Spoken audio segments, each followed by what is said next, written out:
Hello, আসসালামু আলাইকুম। আশা করি সব অনেক ভালো আছেন। আজকে আমরা কথা বলবো ছাগলের খামার আমরা কিভাবে শুরু করব। আপনারা যদি আমার ভিডিও একদম শেষ পর্যন্ত খুব মনোযোগ দিয়ে শুনে থাকেন, আপনারা A to Z সবকিছুই বুঝতে পারবেন। ছাগল পালনের জন্য আসলে আমাদের দেশের আবহাওয়াটা কিন্তু অনেক উপযোগী। বাণিজ্যিকভাবে যদি আসলে আমরা ছাগল পালন করতে চাই, আমাদেরকে কিন্তু আসলে সবার প্রথমে ভালো ছাগল নির্বাচন করতে হবে। এই ক্ষেত্রে আমরা আসলে 10 থেকে 12টা ছাগল নিয়ে খামার ব্যবসাটা করতে পারি। অল্প কিছু ছাগল দিয়ে যখন আমরা ব্যবসাটা শুরু করব, তখন আমরা কিন্তু নতুন এবং কি গুরুত্বপূর্ণ অনেক বিষয় সম্পর্কে হাতে কলমে জ্ঞান পেয়ে যাব। পরবর্তীতে আমরা এই জ্ঞানটাকে কাজে লাগিয়ে আমরা কিন্তু চাইলে ছাগলের সংখ্যা বাড়াতে পারবো। অন্যদিকে কিন্তু আমাদের ছাগল নির্বাচনের সময় ছাগলের বয়সের দিকে আমাদেরকে খেয়াল রাখতে হবে। সেক্ষেত্রে 2 মাস থেকে 6 মাস বয়সী ছাগল ভালো হতে পারে, কারণ এই বয়সী ছাগলের বাজার দাম তুলনামূলকভাবে অনেকটাই কম হয়ে থাকে। তাছাড়া প্রতি 8 থেকে 10টি ছাগলের বিপরীতে একটি ভালো জাতের পাঠা রাখা যেতে পারে। এতে ছাগলের প্রজনন সহজ হবে।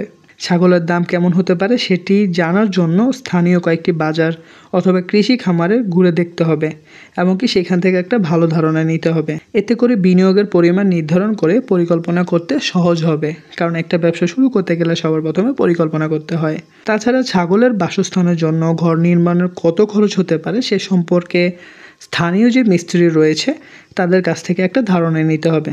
ছাগলের দাম ও ঘর নির্মাণের খরচের ধারণা নেওয়ার পর বিনিয়োগের টাকা কিভাবে সংগ্রহ করা যায় সেই দিকে বিশেষ নজর দিতে হবে। আপনি যখন ব্যবসাটা শুরু করবেন, আপনার কিন্তু ভালো একটা পুঁজি রাখতে হবে। সো আপনার পুঁজিটা কিভাবে পাবেন সেই জিনিসটা মাথায় রাখতে হবে। ছাগলকে সরাসরি আসলে মাটিতে বা ফ্লোরে না রেখে কাঠ অথবা বাঁশের তৈরি মাছের উপরে রাখতে হবে।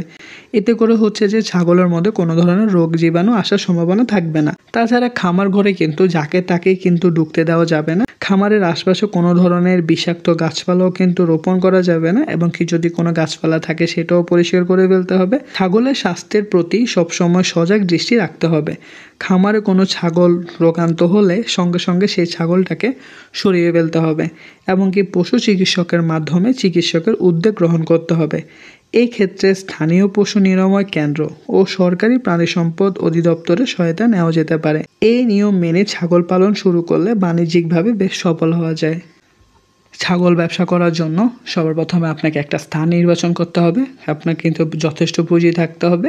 আপনাকে বেশ কিছু ছাগল নিয়ে ব্যবসাটা শুরু করতে হবে, এবং কি আপনার এই ছাগলগুলো দেখাশোনা করার জন্য একজন লোক রাখতে হবে। ছাগলের জন্য আপনাকে পর্যাপ্ত খাবার, ফিড, ঘাস এগুলো তৈরি করে রাখতে হবে। ছাগলের যাতে বিষটা এবং কি যেই মল রয়েছে সেটা পরিষ্কার করার জন্য কিন্তু খুব সচেতন থাকতে হবে, কারণ এটা দুর্গন্ধটা এত পরিমাণ বেশি যে আপনার প্রতিবেশীর সমস্যা হতে পারে। এই জিনিসগুলো যদি আপনি খেয়াল রেখে এই ব্যবসাটা করতে পারেন, তাহলে কিন্তু আপনার ছাগল যখন বাচ্চা হবে আপনি কিন্তু সেই ছাগল দিয়ে আরও বেশি টাকা প্রফিট করতে পারেন।